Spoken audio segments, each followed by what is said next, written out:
Antes de irmos para o vídeo, não se esqueça de se inscrever no canal e ativar as notificações.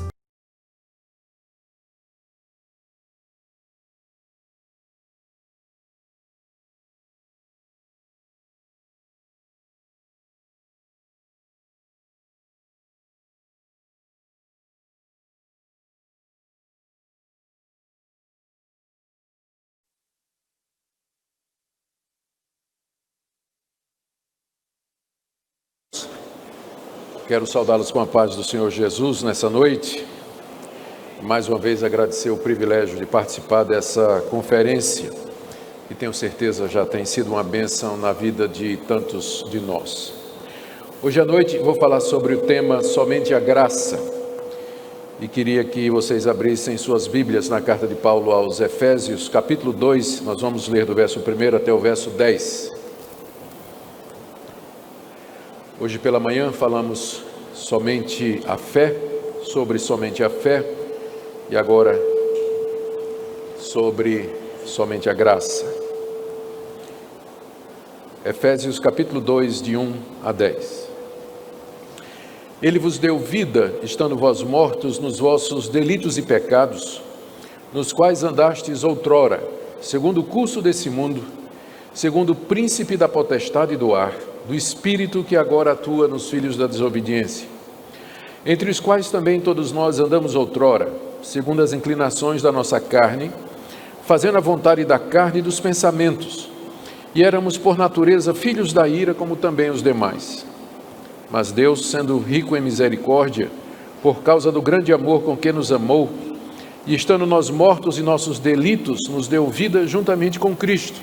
Pela graça sois salvos. E juntamente com Ele nos ressuscitou e nos fez assentar nos lugares celestiais em Cristo Jesus, para mostrar nos séculos vindouros a suprema riqueza da sua graça em bondade para conosco em Cristo Jesus. Porque pela graça sois salvos mediante a fé. Isso não vem de vós, é dom de Deus, não de obras para que ninguém se glorie. Pois somos feitura dele, criados em Cristo Jesus para boas obras, as quais Deus de antemão preparou para que andássemos nelas. Até aqui a leitura da palavra de Deus. Nós vamos orar mais uma vez, pedindo que Ele ilumine o nosso entendimento para a compreensão da sua palavra escrita. Senhor, chegamos-nos a Ti mediante Jesus Cristo, por quem todas as coisas existem e são. E por meio dele nós pedimos a iluminação do Espírito Santo na compreensão da Tua palavra, para que na leitura e exposição da mesma sejamos confortados, instruídos, corrigidos, disciplinados, encorajados, tudo de acordo com a necessidade de cada um de nós que o Senhor conhece tão bem. Dá-nos graça, humildade diante da Tua revelação e usa-nos para abençoar a vida das pessoas que nos assistem também pela internet e que acompanham esse momento. É o que nós pedimos em nome de Jesus. Amém. Queridos, aqui no capítulo 2, o apóstolo Paulo está dizendo à igreja de Éfeso a maneira pela qual Deus graciosamente os salvou da situação de miséria e pecado que eles viviam através do Evangelho. Paulo está fazendo isso porque seu objetivo com essa carta que ele escreve primeiramente para os cristãos de Éfeso e depois a carta deveria ser lida nas igrejas daquela região, o alvo de Paulo é encorajar os cristãos diante das notícias que eles tiveram da prisão de Paulo e do desânimo que isso havia acontecido. No capítulo 3, verso 13, você tem o que seria o propósito prático da carta, quando Paulo diz assim: portanto eu vos peço que não desfaleçais nas minhas tribulações por vós, pois nisso está a vossa glória. Os efésios, que eram filhos espirituais do apóstolo Paulo, haviam se convertido através da instrumentalidade dele, ao tomar conhecimento de que Paulo estava preso em Roma, tinham desanimado, estavam tentados a desanimar, diante desse questionamento, porque é que Deus havia permitido que o maior pregador da época ficasse retido em Roma, quando ainda havia tanto a ser feito em termos de pregação do Evangelho, igrejas a serem plantadas, edificadas, Qual era o propósito de Deus com tudo isso? Paulo responde com essa carta, onde ele expõe a doutrina da igreja. Ele fala da igreja como sendo o plano eterno de Deus, capítulo 1. O Pai planejou, o Filho executou esse plano e o Espírito Santo o aplica. E ele ora, ainda no capítulo 1, para que os cristãos de Éfeso possam entender a grandeza desse mistério, desse plano de Deus. E para que eles possam também entender a grandeza desse poder que foi exercido na ressurreição de Cristo. E continuando nessa oração, Paulo explica ou fala de como Deus, mediante esse grande poder, os ressuscitou de entre os mortos, unindo-os a Cristo e dando-lhes a salvação pela graça. Depois, no final do capítulo 2, ele fala da criação em Cristo de um novo homem, judeus e gentios formando a igreja. E no capítulo 3 ele fala do seu ministério, e é o ponto que ele deseja chegar. Através do seu ministério, essa verdade da igreja como sendo um novo homem em Cristo Jesus, que une judeus e gentios, Deus havia levantado Paulo para pregar isso, e é por isso que ele estava preso. Portanto, a prisão dele não era motivo de desânimo ou questionamento, mas como ele diz aqui, no verso 13 do capítulo 3, nisso está a vossa glória. Os gentios, os efésios eram gentios, e Paulo estava preso porque estava anunciando o evangelho da graça de Deus aos gentios, em contraste com os judeus. E depois aí no capítulo 3, final do capítulo 3, ele ora mais uma vez pelos efésios, e de 4 a 6 ele trata de questões práticas como unidade da igreja, dons espirituais, santificação, plenitude do Espírito, família, batalha espiritual e assim por diante. Então nós estamos aqui no coração da carta, quando o apóstolo Paulo fala da graça de Deus que libertou os gentios da sua escravidão ao pecado e os trouxe para a igreja, esse novo homem formado em Cristo Jesus. Então o que nós vamos ver é, em primeiro lugar, uma exposição que Paulo faz do estado em que eles se encontravam quando o evangelho os alcançou, versos de 1 a 3. Depois a interferência ou a intervenção de Deus na vida deles através da pregação e como Deus reverteu esse quadro tenebroso que está aí pintado do verso 1 até o verso 3. Isso aí que nós falamos vai do verso 4 até o verso 6. No verso 7, Paulo fala qual o propósito de Deus em ter feito tudo isso, e depois de 8 a 10 ele tira 2 ou 3 conclusões que eu quero compartilhar com vocês aqui. A passagem é muito conhecida e é uma das passagens que foi mais usada durante a Reforma Protestante para enfatizar a graça de Deus na salvação, em contrapartida ao mérito humano, ao esforço humano para obter a salvação. O que eu quero chamar a sua atenção em primeiro lugar é a sequência em que Paulo faz isso. Antes de falar da graça de Deus, ele fala da situação moral e espiritual em que os efésios se encontravam quando o evangelho os alcançou, que é o conteúdo dos versos 1, 2 e 3. Você só pode entender a graça quando você entender a depravação total da raça humana. Não é sem razão que na sequência lógica dos chamados 5 pontos do calvinismo, a doutrina da depravação total vem primeiro. Se você não entender o ponto número 1 dos 5, os outros 4 não vão fazer sentido para você. Só quando você entende o que é a doutrina da depravação total, quando você percebe o efeito arrasador que o pecado teve sobre as faculdades humanas, aleijando a sua vontade, o seu arbítrio, o seu conhecimento, a sua consciência, a sua capacidade de escolha, é que você vai entender por que é necessário que haja eleição, que haja chamado e haja preservação dos santos, porque de outra maneira ninguém seria salvo. É a sequência que Paulo segue aqui. Para falar da graça, ele primeiro vai falar da depravação total, versos 1, 2 e 3. E só depois é que ele vai explicar a graça. Você só vai entender a graça se você entender o ponto número 1, que está aqui descrito nos versos 1, 2 e 3. Ou seja, os efeitos trágicos do pecado na raça humana, a ponto de colocá-los numa situação de miséria e condenação e de total impotência para a resolução por meios próprios. Paulo descreve essa situação com 4 ou 5 pensamentos.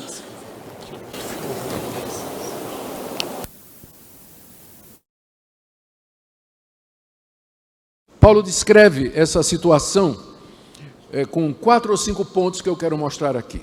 Ele começa no verso 1 dizendo que ele vos deu vida, estando vós mortos nos vossos delitos e pecados. Essa expressão, ele vos deu vida, não está no original, ela aparece, na verdade, só no verso 5. Só que quando os nossos tradutores, eles fizeram a tradução, eles sentiram a necessidade de trazer o verso 5 para o início do verso 1, para poder fazer sentido para nós em português.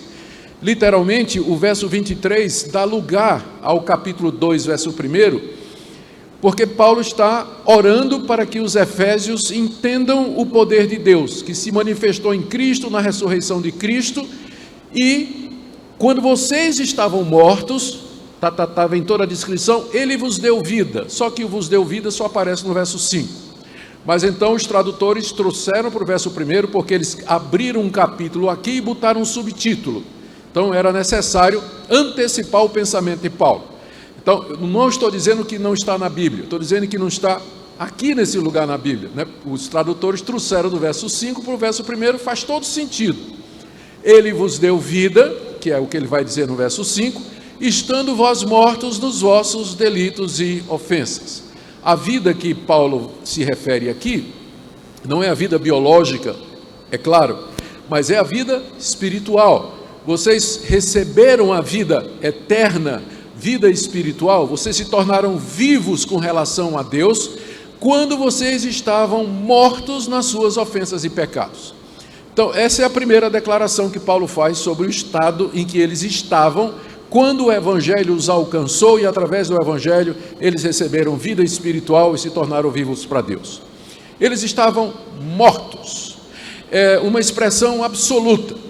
O morto não sente, não pensa, não vê, não cheira, não se arrepende, não crê, não se converte. Morto é morto. Eu sou pastor há 38 anos, 37 anos, e já fiz muito enterro.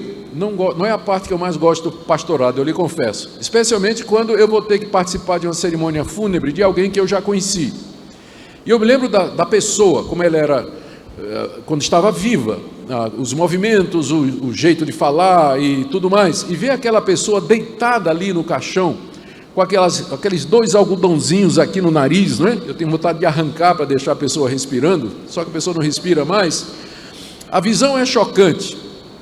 A pessoa está ali, está morta, ela recebe os sentimentos ou as expressões de pesar da sua família, a mulher que o abraça, a mulher que o beija, a criança que chora, o filho que derrama lágrimas sobre ele, mas ele não vê, não ouve, não sente absolutamente nada, ele não reage, ele não pisca os olhos, ele não treme, ele não dá qualquer sinal de reação.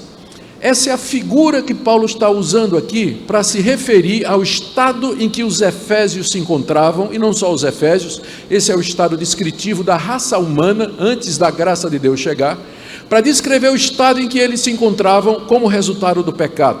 Mortos para Deus, significando que se Deus o tocar, ele não vai sentir. Se Deus aparecer diante dele, ele não vai ver. Se Deus falar, ele não vai escutar. Deus primeiro tem que dar vida para que ele possa reagir, para que ele possa ver a Deus, sentir a Deus, escutar a Deus, obedecer a Deus. Primeiro Deus tem que regenerar, dar vida para que a pessoa se arrependa e creia. Na sequência, na ordem da salvação bíblica, o novo nascimento vem primeiro, arrependimento, conversão e fé vem depois. É Deus quem vem primeiro e dá vida. Ele não vivifica momentaneamente para que você tenha então uma oportunidade de decidir. Não, o que nós precisamos não é de band-aid, nós precisamos é de uma cirurgia, precisamos de ressurreição, é disso que nós estamos precisando, porque nós não estamos em coma, nós estamos mortos, então tem que ter ressurreição. Então é isso que Deus faz, e o estado em que nós nos encontramos é de total morte. O morto não crê, o morto não escolhe, o morto não decide, o morto não se arrepende, o morto não vê o que ele está fazendo, ele não quer a Deus, não deseja a Deus e não ama a Deus. Esse é o estado em que nós nos encontrávamos, quando Deus nos deu vida. Ou seja, é pela graça. Se Deus não fizer isso, nós vamos continuar mortos, sem reagir absolutamente ao evangelho que nos é pregado. Segunda coisa, Paulo diz que essa morte aqui, ela é nos vossos delitos e pecados. São duas expressões para dizer a mesma coisa. Significa as nossas transgressões, nossas desobediências, quebra da lei de Deus, tudo aquilo que nós fazemos a vida toda. Nascemos nessa condição e passamos nossa vida toda fazendo isso. E o salário do pecado é a morte. É a morte. Então, a causa dessa morte espiritual é o pecado que afetou a nossa raça lá no Jardim do Éden, é o pecado original e o pecado atual que nós cometemos por nossa própria vontade, decisão e querer. Isso nos torna mortos diante de Deus em nossos delitos e pecados. Segunda coisa que Paulo diz é que, além de mortos, nós éramos escravos em 3 situações. Verso 2: nos quais, delitos e pecados, andastes outrora. Eles agora não andam mais, porque eles foram salvos pela graça. Eles receberam vida em Jesus Cristo. Mas antes do evangelho chegar em Éfeso, aqueles moradores de Éfeso, aquelas pessoas, elas andavam nos seus delitos e ofensas. Paulo dá uma pequena descrição disso aqui, no verso 17 do capítulo 4, se você quiser ver comigo. Isso, portanto, digo, e no Senhor testifico, que não mais andeis como também andam os gentios, na vaidade dos seus próprios pensamentos, obscurecidos de entendimento, alheios à vida de Deus por causa da ignorância em que vivem, pela dureza do seu coração, os quais, tendo se tornado insensíveis, se entregaram à dissolução para com avidez cometerem toda sorte de impureza. Era assim que os efésios eram, era assim que os gentios eram, é assim que nós somos. Essa aqui é uma descrição das muitas que você tem no Novo Testamento sobre o estado espiritual e moral que o pecado nos reduziu, o pecado original e o nosso pecado atual. Essa situação, eles estavam mortos nesses pecados, nos quais eles tinham andado outrora. E ele explica agora: segundo o curso desse mundo. A palavra mundo aqui, ela significa o sistema de valores da humanidade sem Deus. A maneira de viver dessas pessoas. Mundo aqui no sentido pejorativo. Essa palavra às vezes descreve o mundo como Deus criou, o mundo belo, a natureza, a criação, ou a humanidade. Deus amou o mundo, significa aí a humanidade. Mas aqui mundo significa o sistema de valores, a maneira de viver das pessoas sem Deus, do mundo sem Deus. Paulo diz que os efésios andavam segundo o mundo, ou seja, de acordo com a prática, costume, cultura, hábito, maneira de viver, maneira de vestir, maneira de se divertir, maneira de casar, maneira de fazer sexo, maneira de ganhar dinheiro do mundo, das pessoas sem Deus.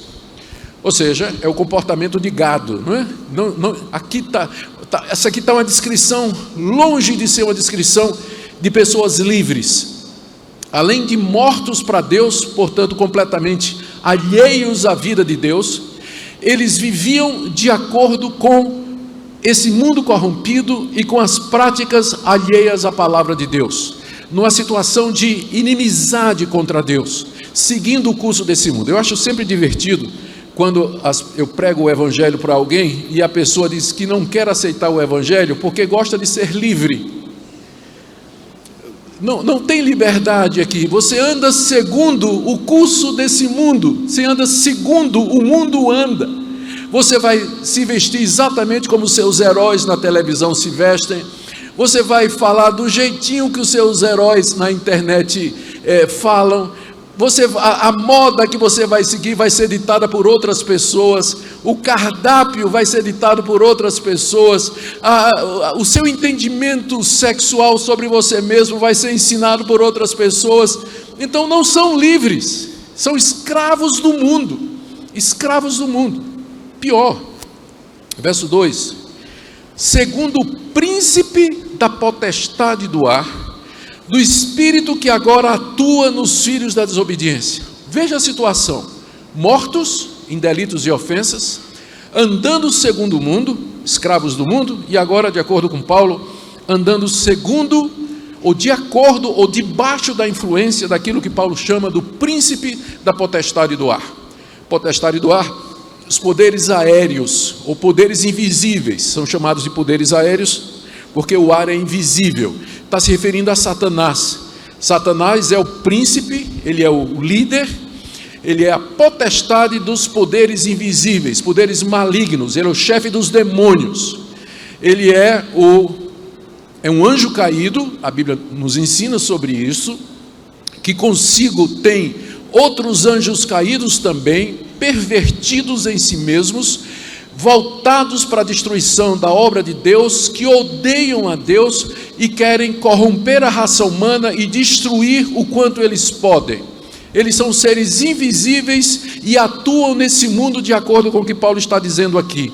Segundo o príncipe da potestade do ar, do espírito, ele não tem corpo, de vez em quando eu me divirto vendo os comentários em alguns posts meus, de alguém dizendo que costuma ver demônio. Como?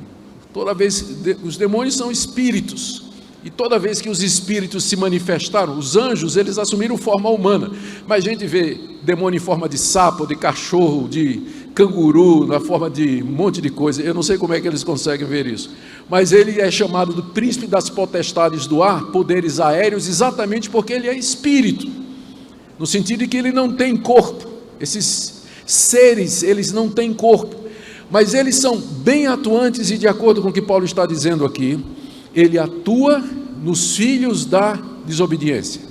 A palavra atuar que aparece aqui é a mesma palavra que vai aparecer no verso 19, quando diz assim: qual a suprema grandeza do seu poder para com os que cremos, segundo a eficácia da força do seu poder. Ou seja, da mesma forma que o Espírito de Deus eficazmente atua em nós, o príncipe da potestade do ar atua nos filhos da desobediência. Nas palavras de Lutero, o homem é uma besta, ou está montado por Deus ou pelo diabo. Você não tem opção. Quem é o espírito que atua em você? Se não é o Espírito de Deus, é o príncipe da potestade do ar que atua na sua vida.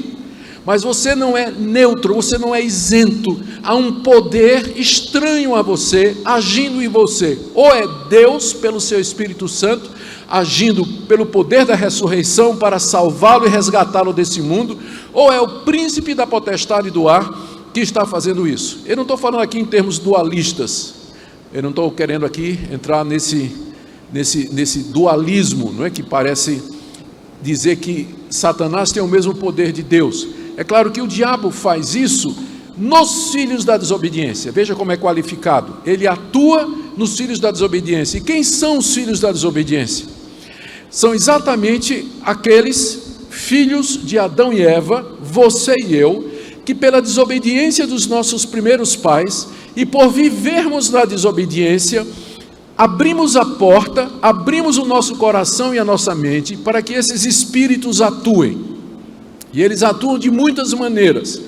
Não é só endemoniando pessoas, como uma boa parte do evangelicalismo brasileiro gosta de enfatizar, mas principalmente iludindo com mentiras, distraindo da verdade do evangelho, seduzindo com tentações, produzindo impressões e sentimentos que nos afastam de Deus e manipulando a realidade ao nosso redor para que nós caiamos em alguma de suas armadilhas.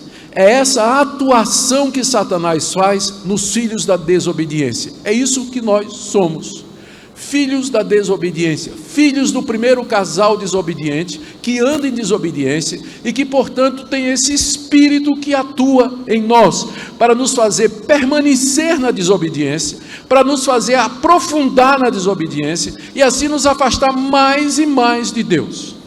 Estão percebendo a seriedade da situação? Morto em ofensa e pecados, seguindo o curso desse mundo e atuado pelo príncipe da potestade do ar.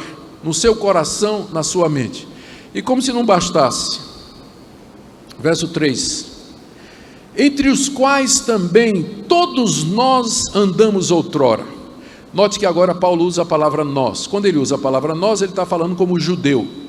Ele está dizendo, isso que eu acabei de descrever não é uma coisa somente para os não-judeus. Os judeus receberam a lei de Deus, o pacto, a aliança, o culto, o verdadeiro conhecimento de Deus. Mesmo assim eles não creram, eles desobedeceram. Os gentios, os pagãos, viviam na mais completa treva, na maior ignorância, na dureza do coração, longe dos caminhos de Deus. Alguém poderia pensar que Paulo aqui está descrevendo somente os gentios. Paulo diz, não. Isso aqui é uma descrição de toda a raça humana. Início do verso 3, entre os quais também todos nós, inclusive nós judeus, andamos. O fato de que os judeus receberam a lei, foram iluminados, não quer dizer que eles escaparam dessa escravidão, de estarem mortos em ofensas e pecados, de andarem segundo o curso desse mundo e de terem a atuação do diabo na vida deles. É só você ler o Antigo Testamento, a história de Israel.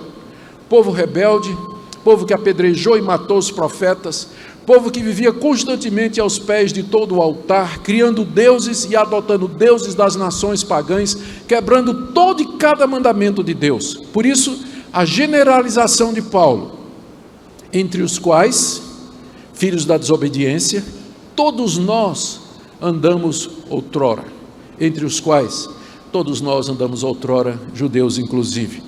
E aí vem a terceira escravidão que ele menciona, a primeira escravidão do mundo, a segunda do diabo, a terceira da carne, segundo as inclinações da nossa carne, fazendo a vontade da carne e dos pensamentos.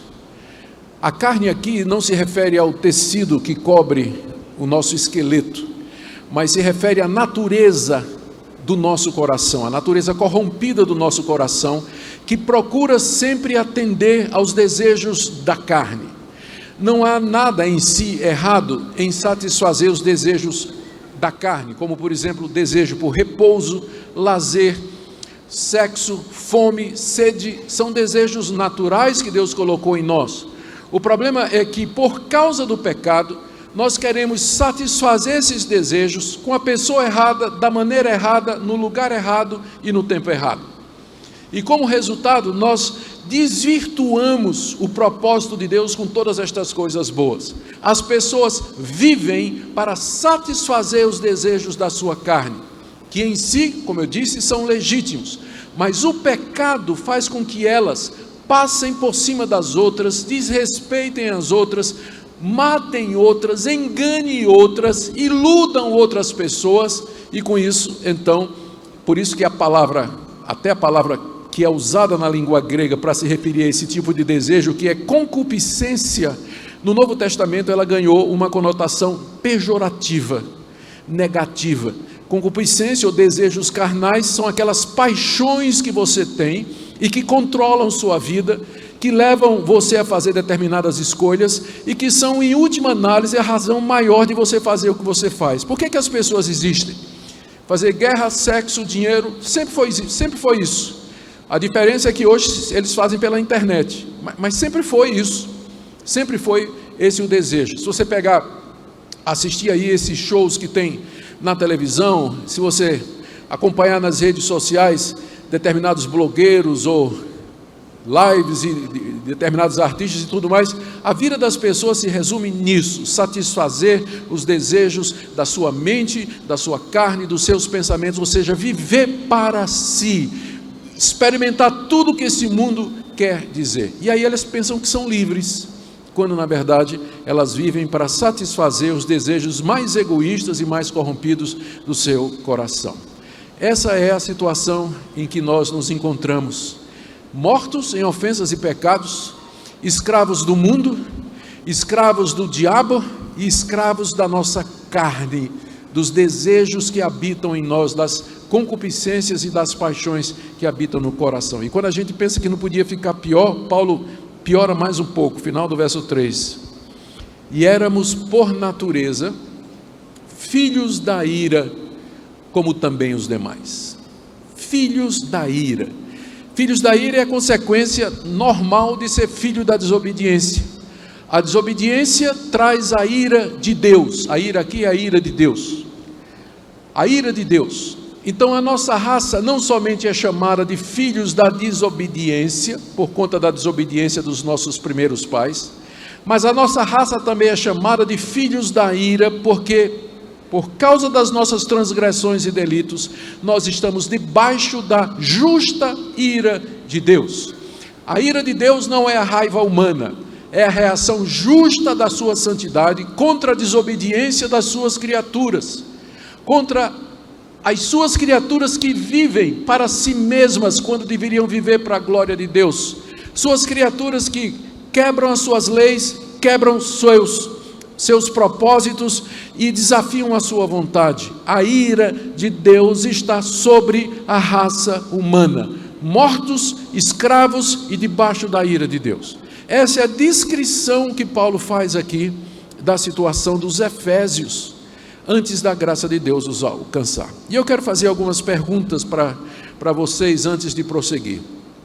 Diante desse quadro, vocês conseguem vislumbrar alguma situação em que a humanidade pode reconciliar-se por si mesma com Deus? Existe alguma capacidade na raça humana para perceber estas coisas e por si mesmas, por um ato da sua vontade poderosa ou do seu arbítrio libertador, sair dessa situação, transcender esses grilhões e estas prisões e alcançar um estado em que Deus vai se agradar deles?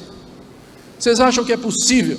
Vocês entendem por que é importante compreender, em primeiro lugar, a doutrina da depravação total? Só então você vai apreciar o Evangelho, só então você vai apreciar a graça de Deus, só então você vai entender porque é que a Bíblia diz: não é por obras, não é por nada que você faça, não é pela sua conduta, não é pela sua moralidade. Você está morto, você é escravo, você está debaixo da ira justa de Deus.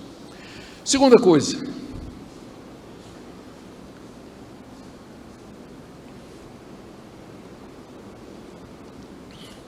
Deus não tem a menor obrigação de resolver isso aqui, porque nós entramos nisso aqui por nós mesmos. Deus não tem o dever, Deus não tem a obrigação, ou qualquer outra compulsão para resolver esse problema, que não seja simplesmente a sua livre e espontânea graça e misericórdia. Deus não é obrigado a interferir nesse quadro. Se terminasse aqui no verso 3, a Bíblia terminasse aqui no verso 3, estava justo, porque é exatamente isso. As pessoas que vão para o inferno e que estão no inferno, nenhuma delas pode levantar o dedo ou a mão e acusar a Deus dizendo: eu estou aqui de maneira injusta, o Senhor me mandou para cá de maneira incorreta, o Senhor não me tratou com justiça. Todos os condenados que estão e estarão, eles irão reconhecer a justiça de Deus em condená-los pelos seus próprios pecados. As pessoas vão para o inferno, não porque Deus não as elegeu, elas vão para o inferno porque elas são isso aqui. Essa é a causa que a Bíblia sempre coloca para a condenação do homem. O homem é responsável pelo seu estado de morte, escravidão, ira e condenação, por conta dos seus delitos e dos seus pecados. Não adianta querer colocar a culpa disso na porta de Deus, porque a Bíblia nunca faz isso. Na verdade, quando a Bíblia fala da graça de Deus, é sempre em termos positivos de salvação e misericórdia, que é exatamente o que vai acontecer no verso 4, onde então, depois de dar a ênfase e jogar em relevo a nossa depravação, a nossa culpa e a nossa condenação, o apóstolo Paulo apresenta agora a graça de Deus. E veja, verso 4, mas Deus, são as duas palavras mais importantes do texto. Mas Deus aponta para a intervenção de Deus no quadro de miséria e condenação da raça humana. Mas Deus, o que é que Deus fez? Deus fez alguma coisa. E o que é que motivou Deus a fazer? Não senso de justiça e não senso de obrigação. Paulo diz aqui no verso 4, Deus, sendo rico em misericórdia. Misericórdia é você tratar uma pessoa exatamente do oposto que ela merece. É você mostrar compaixão piedade, amor a pessoas que não absolutamente merecem o mínimo disso. É isso que é misericórdia. Vocês já devem ter ouvido, já contei essa ilustração dezenas de vezes, e vou contar mais 10 também, porque eu não conheço uma melhor. Eu não conheço uma melhor do que a misericórdia, e eu acho que aconteceu uma vez na minha vida para que eu nunca me esquecesse. Eu era evangelista no interior de Pernambuco, numa cidade chamada Gamileira, estava pregando o evangelho lá, tinha alugado um sobrado, morava no primeiro andar, solteiro, fazia minha própria comida, cuidava da minha própria roupa, vivia solteirão, pensava inclusive que não tinha um dom do celibato, até o dia que eu vi minha mulher, né? Que me deixou na friend zone por um ano, por sinal. Mas vamos deixar para lá dessas coisas e voltar aqui para o ponto. Eu evangelizava de casa em casa, pregando o evangelho, já mencionei isso hoje de manhã. Aí era uma cidade canavieira, era uma cidade onde moravam os trabalhadores que trabalhavam numa usina chamada Cucaú. E tinha muita plantação de cana, a cidade era cercada por plantações de cana. Uma noite eu acordei com um barulho de um rato roendo alguma coisa na minha despensa. Eu acordei, fui lá na despensa, acendi a luz, não vi rato nenhum, mas encontrei a prova do crime, tinha alguma coisa ruída lá.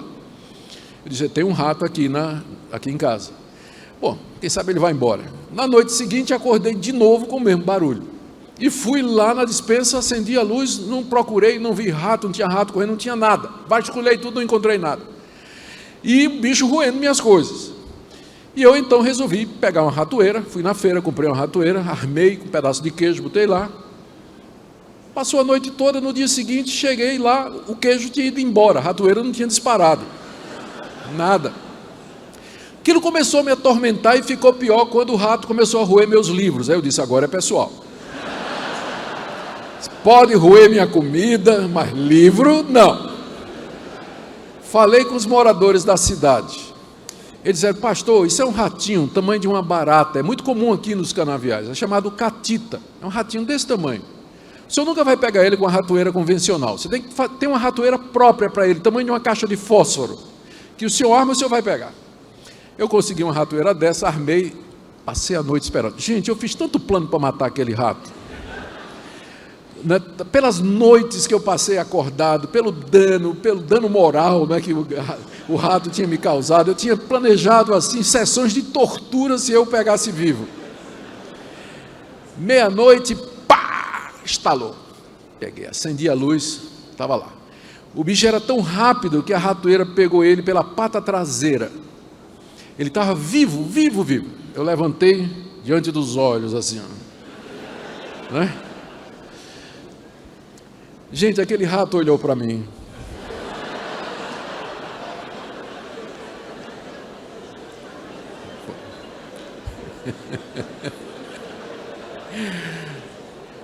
Eu não sei explicar o que é que houve, mas eu acho que era misericórdia. Eu simplesmente abri a ratoeira e deixei o ratinho ir embora. Ele não merecia.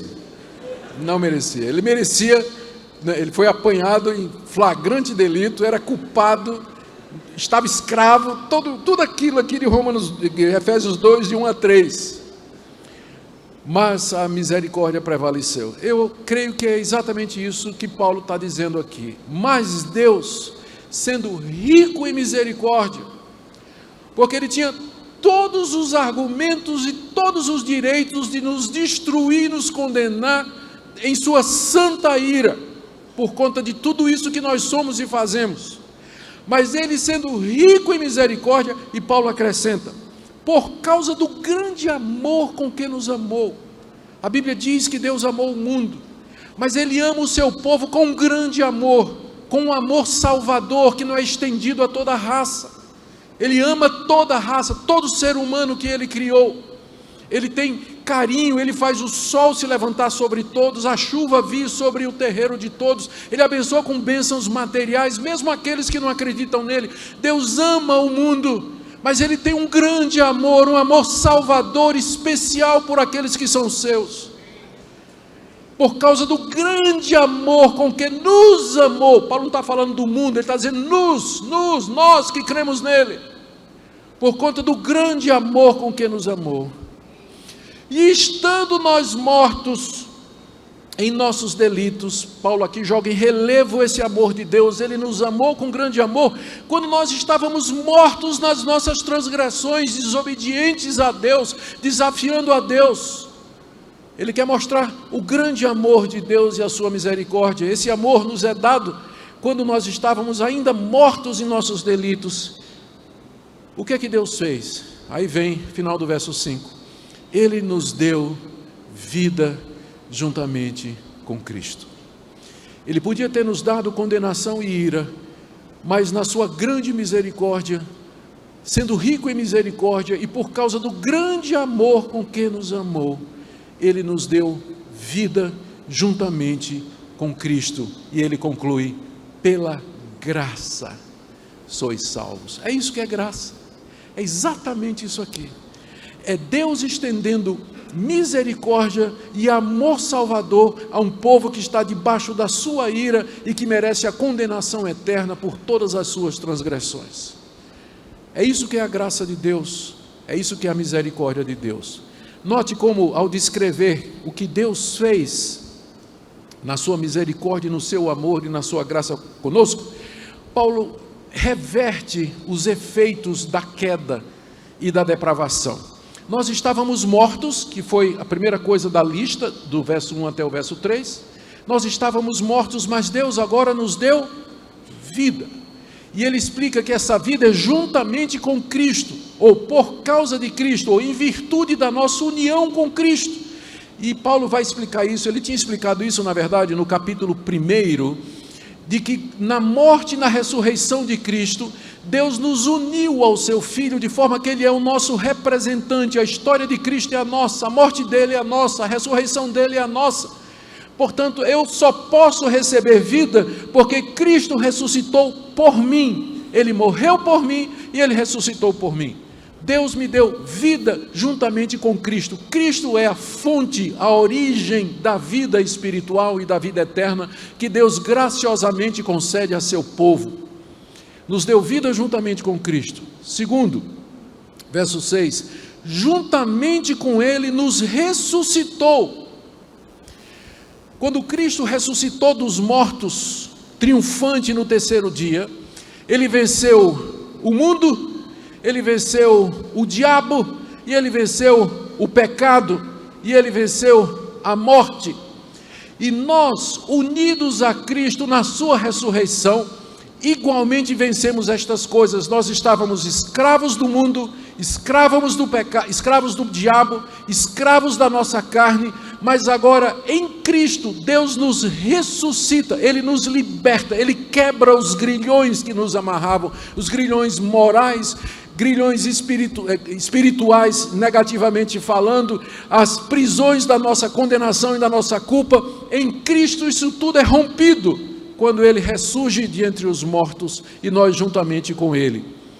Estávamos mortos, agora temos vida.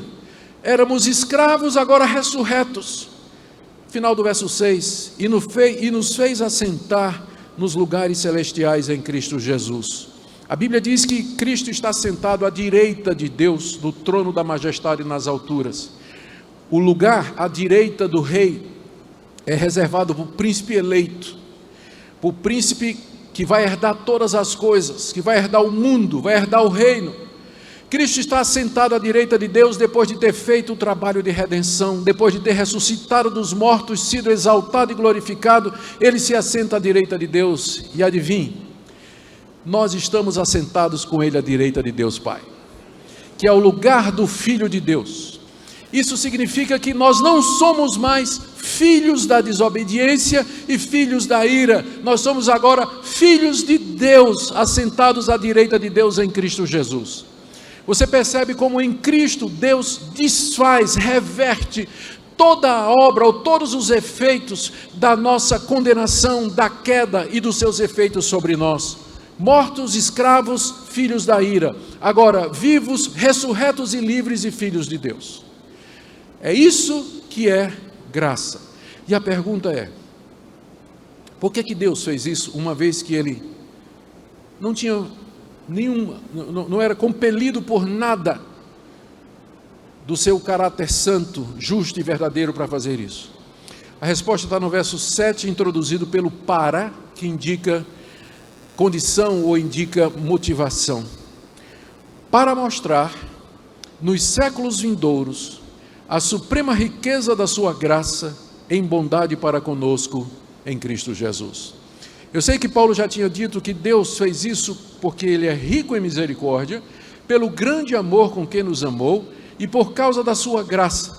Mas aqui ele acrescenta o motivo final, a razão última pela qual Deus faz todas as coisas, a motivação suprema para todos os atos divinos. Deus sempre procura a sua própria glória. Ele sempre procura a sua própria glória. Essa é a maior motivação que há em Deus. Se fosse em mim, seria pecaminoso.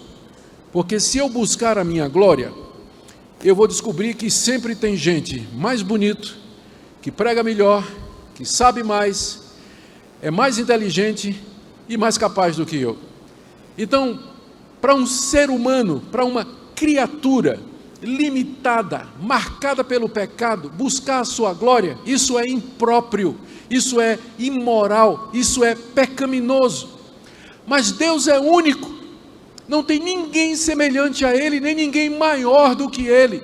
Portanto, Ele pode livremente buscar a sua própria glória. Na verdade, Ele faz todas as coisas para a sua própria glória. Esse é o motivo que Paulo coloca aqui. Depois de dizer no verso 6, nos versos 5 e 6, que Deus interferiu, que Deus nos salvou, mudou toda a nossa situação, Ele dá o motivo para Deus mostrar nos séculos vindouros, ou seja, no mundo que está por vir, no mundo que se aproxima, no novo céu e na nova terra, para mostrar nos séculos vindouros a suprema riqueza da sua graça para conosco em Cristo Jesus. Isso significa que todo o plano da redenção encontra sua consumação aqui. E aqui está a resposta para a pergunta que as pessoas sempre fazem, e a Bíblia só tem essa resposta. Por que Deus criou o mundo? Para mostrar nos séculos vindouros a suprema riqueza da sua glória. Por que Ele botou Adão no paraíso sabendo que Adão ia pecar? Para mostrar nos séculos futuros a suprema riqueza da sua glória. Mas por que Ele deixou o homem cair? Para mostrar nos séculos futuros a suprema riqueza da sua glória. E por que Deus então, Ele não podia ter parado o mal e impedido toda essa coisa? Por que Ele não fez isso? Para mostrar nos séculos futuros a suprema riqueza da sua glória. Porque o plano da salvação, para mostrar nos séculos futuros a suprema riqueza da sua graça, da sua glória para conosco em Cristo Jesus. Essa é a razão pela qual Deus criou o mundo. Ele colocou Adão sob teste, permitiu a queda do homem, permitiu a entrada do pecado no mundo, mandou seu Filho ao mundo, que foi crucificado e ressurreto, e pelo Espírito Santo, hoje pelo Evangelho, Ele chama um povo para o seu nome. Para quê? Para que no final toda a criação se curve diante dele e diga: que Deus gracioso, que Deus maravilhoso, que Deus sábio, que plano sábio, maravilhoso concebido por esse Deus, e todos o adorarão de eternidade a eternidade. Amém? Depois que vocês viraram reformados, pararam de dizer amém com mais força, né? Pode falar, meu irmão, para glorificar de pé mesmo, né? Como diz, né? Amém? Com a permissão do pastor Paulo, naturalmente, né? Amém, pastor. Paulo tira 3 conclusões aqui, e eu vou correr para elas. Primeira conclusão, verso 8. A pergunta é, no verso 7, em que sentido, nos séculos vindouros, a suprema riqueza da graça de Deus ficará evidente, a ponto de que todos o glorifiquem? Resposta no verso 8, porque pela graça sois salvos, mediante a fé, e isso não vem de vós, é dom de Deus. É por isso que a graça dele vai ser exaltada e glorificada, porque é pela graça que vocês são salvos da condenação que vocês mereciam, e que está descrita nos versos 1, 2 e 3. E essa salvação, ela é dada gratuitamente pela fé, e isso que inclui a fé, o isso aqui, no grego está no neutro, fé é feminino em grego, portanto, o isto aqui se refere à salvação que compreende, inclusive, a fé para recebê-la. Todo esse sistema, todo esse plano não vem de vocês, é um dom de Deus. Dom é dom, gratuito, algo que é dado sem se querer nada em troca, algo que é dado espontaneamente, incondicionalmente.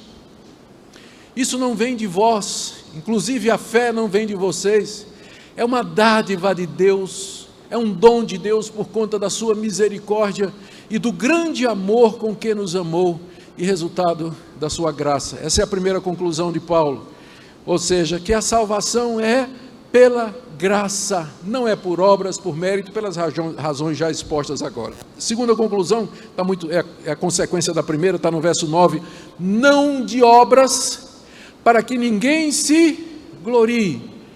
Se eu puder chegar no céu e dizer que de alguma forma eu participei nisso aqui, Deus será obrigado a repartir a glória dele comigo. Se eu chegar no céu e dizer assim, eu estou aqui porque eu escolhi, eu estou aqui porque eu tomei a decisão, você vai dizer isso, porque Deus não vai tomar essa decisão por você, você vai tomar essa decisão, não é? Aqui eu gosto de lembrar a ilustração que meu sogro sempre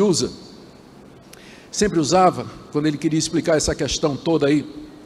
Ele mandava a gente imaginar uma rua bem movimentada, e onde tinha uma porta imensa, muito alta, aberta, e no alto da porta dizendo, vinde a mim todos vós que estáis cansados e oprimidos, eu vos aliviarei.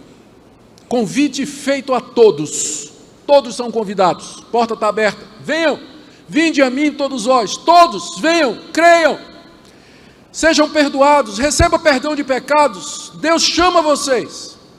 Passa uma pessoa, olha, quero saber disso, é coisa de crente, vai embora. Outra pessoa bota a cabeça, olha assim, vai embora. Outra pessoa chega, se encosta lá, fica lá, um mês, 2, vai embora. Aí chega um e diz assim, vinde a mim todos vós que estão, isso é para mim. É exatamente isso. Eu escolho entrar, e a pessoa entra. Quando ela entra, do lado de dentro, em cima está escrito, só pode vir a mim aquele que o Pai trouxer. Você só entrou porque Deus lhe trouxe. Você entrou, mas depois que você entrou, você olha para trás e cai de joelhos e diz, Deus, se o Senhor não tivesse me chamado, se o Senhor não tivesse me persuadido, se o Senhor não tivesse me iluminado, me atraído com cordas de amor, eu nunca teria entrado. Antes parece uma decisão sua, senão eu decido, eu quero, e você entra. Mas quando você entra e olha para trás, você cai de joelhos em adoração e diz, Deus, é só pela graça que eu estou aqui hoje, só pela graça que eu estou aqui hoje, não de obras para que ninguém se glorie, toda a glória é de Deus. Última conclusão de Paulo, verso 10, por que ninguém se gloria? Porque nós somos feitura dele, a palavra feitura, grego, poema. Nós somos a obra de arte de Deus. O mundo é maravilhoso, mas a obra de arte de Deus é a igreja. Somos o seu poema. Somos feitura dele, criados em Cristo Jesus para boas obras. Porque a essa altura, Paulo já imagina, alguém pode dizer o seguinte, do jeito que você está falando aí, Paulo, como fica assim as ações humanas? Como é que fica o meu comportamento? Vai que eu creio nisso, que é pela graça e não é por obras e tudo mais, e aí eu vou me sentir à vontade para viver uma vida de pecado? Paulo diz, não, porque Deus nos criou em Cristo Jesus para boas obras. Nós não somos salvos pelas obras, porém não somos salvos sem elas. Elas fazem parte da fé salvadora. Elas fazem parte da graça, quando Deus muda o nosso coração, nos liberta da carne, do mundo e do diabo, Ele introduz um novo princípio de vida em nós, que nos leva a obedecer a Deus graciosamente, voluntariamente, como expressão de gratidão e de amor a Deus, não para ganhar a salvação, porque claramente é pela graça, mas para viver em gratidão a Deus. Fomos criados para boas obras, e olha como ele termina, que Deus de antemão preparou para que andássemos nela, para você não pensar que as suas boas obras são alguma coisa de você, até elas Deus já preparou de antemão para que você andasse nela. Por que Deus faz isso? Para que fique claro que é pela graça do começo ao fim. A graça me salva, a graça me transforma, ela me faz andar em boas obras, a graça me leva a Deus em gratidão, e a graça me levará para o reino eterno do meu Senhor e Salvador Jesus Cristo. Você crê nisso? Amém. Fiquemos de pé, vamos orar a Deus nesse instante.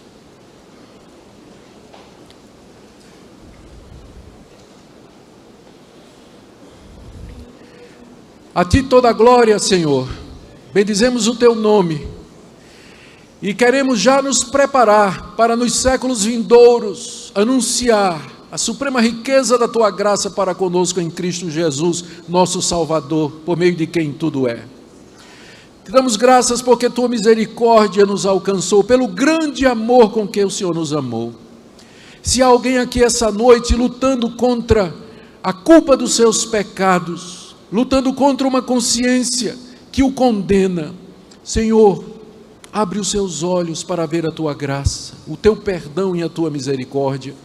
Se há pessoas que aqui nessa noite não compreenderam a graça e tentam se justificar diante de Ti, ganhar o Teu favor através da sua moralidade e das suas ações, ó Deus, faz com que a visão da graça soberana de Deus expulse todo o mérito humano do seu coração.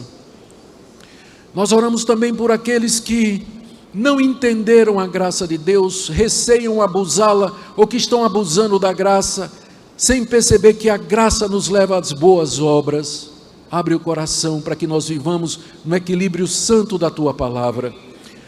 Livra, Senhor, a igreja brasileira do falso evangelho do legalismo, das obras, dos usos e costumes, e nos ajuda a viver plenamente a graça que nos é oferecida mediante o Teu Filho Jesus, por meio de quem nós oramos agora.